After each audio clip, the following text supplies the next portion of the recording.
नमस्कार दोस्तों, मैं यूडी और आप देख रहे हैं माइल्स विद यूडी। सुबह सुबह जाने के लिए हमारी गाड़ी तैयार थी नौकुचिया ताल के लिए। और हम लोग अंसल लखनऊ से निकलकर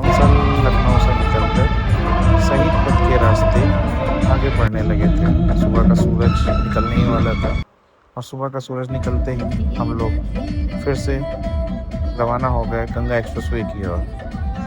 आगरा एक्सप्रेसवे और गंगा एक्सप्रेसवे होकर जाना काफ़ी आसान है। सीतापुर से भी जा सकते हैं, पर इधर एक्सप्रेसवे ही रहता है। रास्ता भी बचता है और टाइम भी। दोनों को पार करके हमारी अगली मंजिल हल्द्वानी की ओर थी।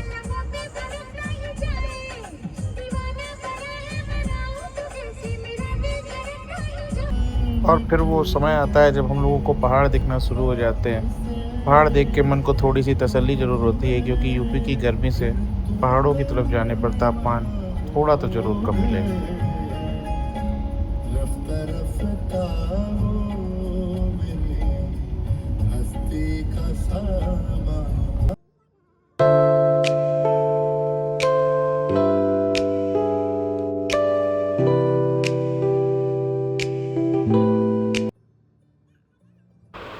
हाँ, यहाँ पर आने के बाद थोड़ी सी थकान अपने आप कम होने लग जाती है, क्योंकि मंजिल आपको पास दिखाई दे रही होती है।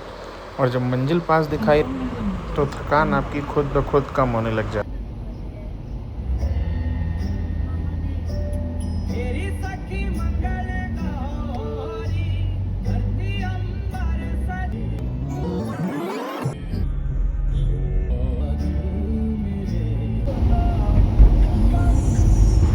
और फिर जैसे ही हम लोग काठ गोदाम से नैनीताल वाले रास्ते की ओर बढ़ते हैं तो जाम शुरू हो जाता है। और जाम ऐसा वैसा नहीं होता है। जाम जाम की तरीके होता है और उसमें आप कुछ भी नहीं कर सकते, क्योंकि कोई रास्ता नहीं होता है, कोई ओवरटेकिंग नहीं हो सकती है। आप सिर्फ और सिर्फ गाड़ी के पीछे धीरे धीरे चलाते हैं और चलाते जाते हैं। जाम इस मौसम में यूजुअली मिलता है। हम लोग उसके लिए पहले से मेंटली प्रिपेयर थे कि 2-3 घंटे तो फंस भी सकते हैं, क्योंकि जैसा कि अपडेट आजकल पहले ही मिल गया था कि नैनीताल वाले रास्ते पर जाम। और फिर इस चौराहे पर आकर जब हमें पता चला कि हमें भीमताल के लिए अब इधर मुड़ना है, हम लोग भीमताल के लिए मुड़ गए। और इस रास्ते पर आने के बाद जाम थोड़ा कम हो गया।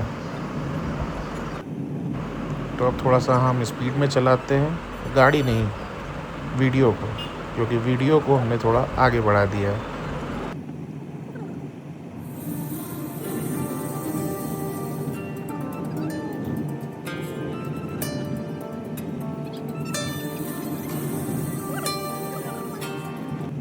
और फिर आ जाता है इरैंगल वाला पुल। जो लोग बीजीएमआई खेलते हैं उन्हें ये पता है कि ब्रिज पुल में कहाँ पे है मैप में।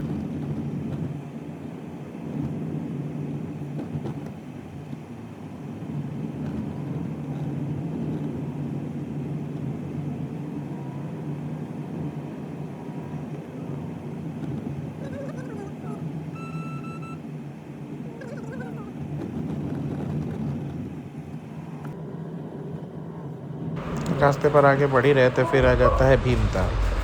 भीमताल हमें रुकना नहीं था, क्योंकि हमें जाना था नौकुचिया ताल की तरफ। भीमताल के किनारे किनारे से रास्ता गया हुआ है नौकुचिया ताल की तरफ। और फिर हम पहुंच जाते हैं अपने रिज़ॉर्ट की तरफ, जहां पर पहला व्यू मुझे ये मिलता है। शाम हो जाती है और शाम को कुछ नज़ारे हम कैप्चर करते हैं अपने कैमरे में, जो काफ़ी सुंदर थे। ये हमारा रिज़ॉर्ट था जहाँ पर हम रुके हुए थे। और बस फिर क्या था, रात को वहीं पे बिताना था। अगली सुबह क्या ही होगा उसके लिए हम लोग कल का सफ़र कल तय करेंगे। और एक नाइट सेल्फी और थोड़ा सा सुकून का पल और चंद्रमा।